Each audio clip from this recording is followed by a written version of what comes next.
So I know it is August, but it's also Halloween in my heart, and we're gonna run with it because every year I seem to get thrown into Christmas so early as a photographer, like way earlier than I want to be. So I want to be in Halloween as long as humanly possible. And that means I'm going to build some Halloween sets. So here's the plan. I found this little miniature building at the Michael's next to me. They have their little cute spooky village set up and I love it. But I thought that this building would be exceptionally fun to play with and make it actually real sized. So that's the plan here. I'm going to try and make this a life-size version. So there's a couple things here that I'm going to have to figure out. Let's go work on that now. I'm going to start out by building the actual structure. Each piece I think is going to be glued together because I already cut them. And then I'm going to take pieces that I have that are just like little scrap pieces and make the roof with them and cut them into little pieces and go around the top. I'm also going to use a bunch of PVC pipe to really be the actual like structure for this, the thing that holds everything together.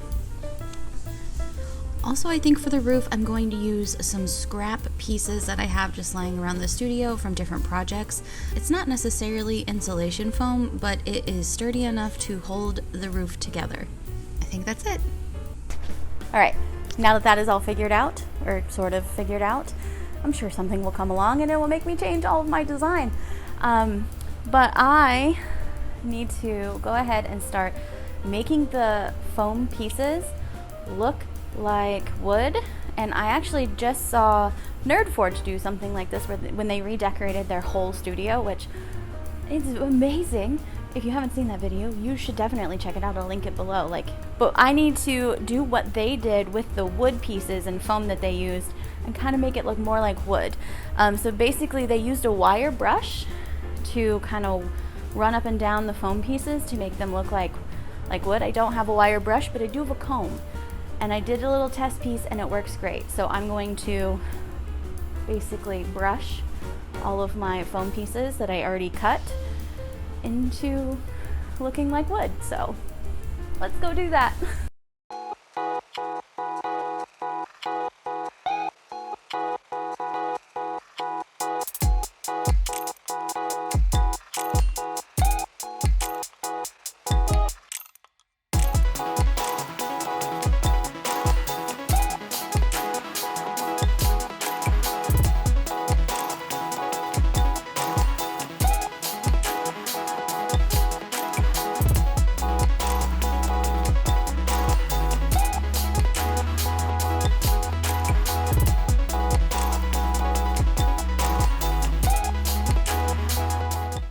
The boards are all ready and they are looking good. They are all, I don't know if you want to call it carved or what you want to say that they are, indented. They're ready. So here's an up close look at what everything looks like.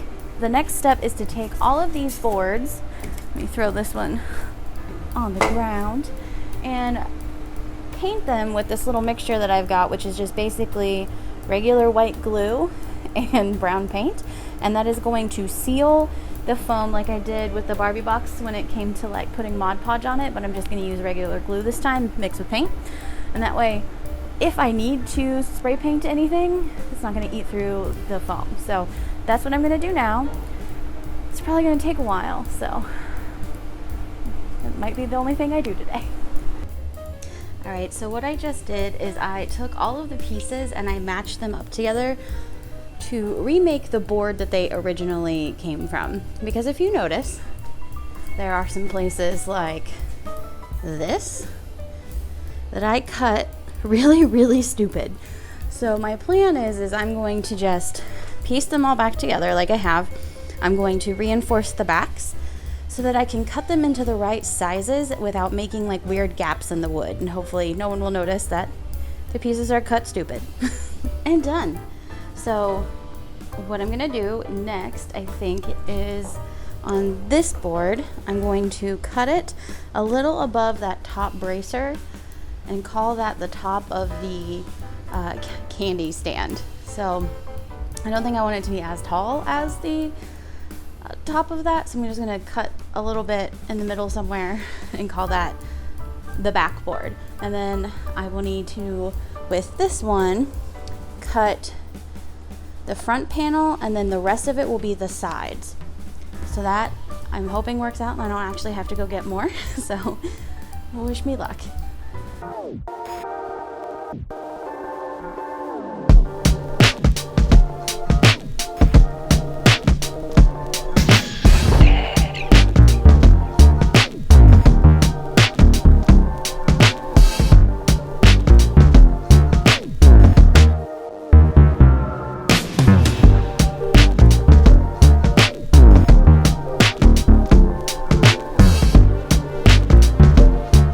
So let me explain a little bit about what I've got going on. So I already attached the top and the side to the front half. So the back half is not connected yet.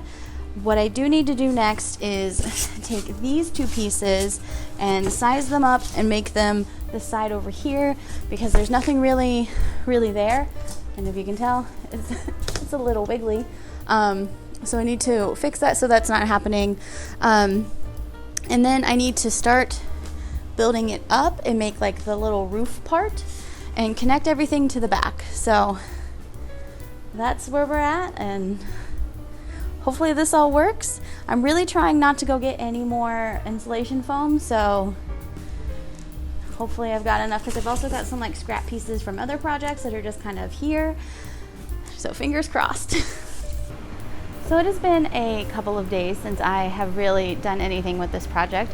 Just had a lot going on in the past couple of days and I haven't been able to do anything. But today I did get a lot done, and let me show you what I have so far. I covered this in Plasti Dip. So I covered everything with Plasti Dip so that I can paint it in here in just a couple minutes. I added some pieces around the outside. I got the roof done. I need to figure out what to do about this part so it's not white. I might end up spray painting it, not sure yet, but it all is all sturdy and stable.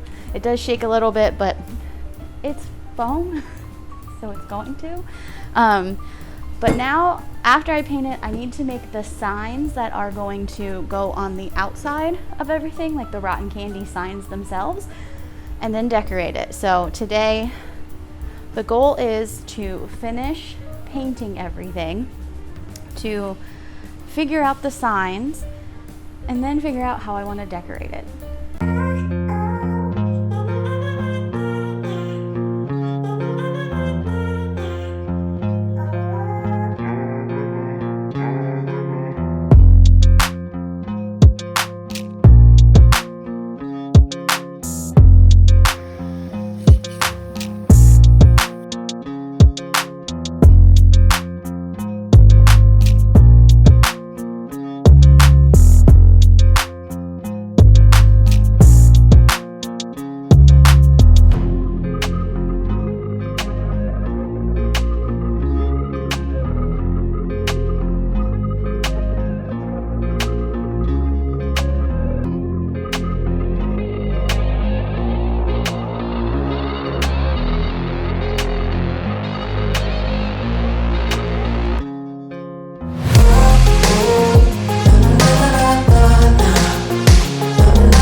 It's done, and it's finished, and it's ready to go.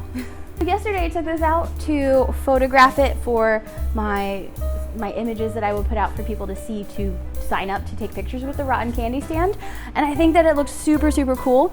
My only thing is I learned some big lessons by taking it outside, because I've never actually taken a prop like this outside. Like my Barbie box would have been fine outside because it's very solid and stable. This doesn't have anything connecting it on this side, so you can just walk in. So it makes it a little bit more wiggly, not as solid, and it showed yesterday. It definitely showed that it was not super stable. I learned that hot glue is not always the answer. And unlike I usually think hot glue is always the answer, it's not. I learned that for something like this, thank you to my friend who jumped in to help me put this together, she told me that if you use carpet tape, it actually will make this stick together a lot easier and better. So it's a lot more able to handle the wind.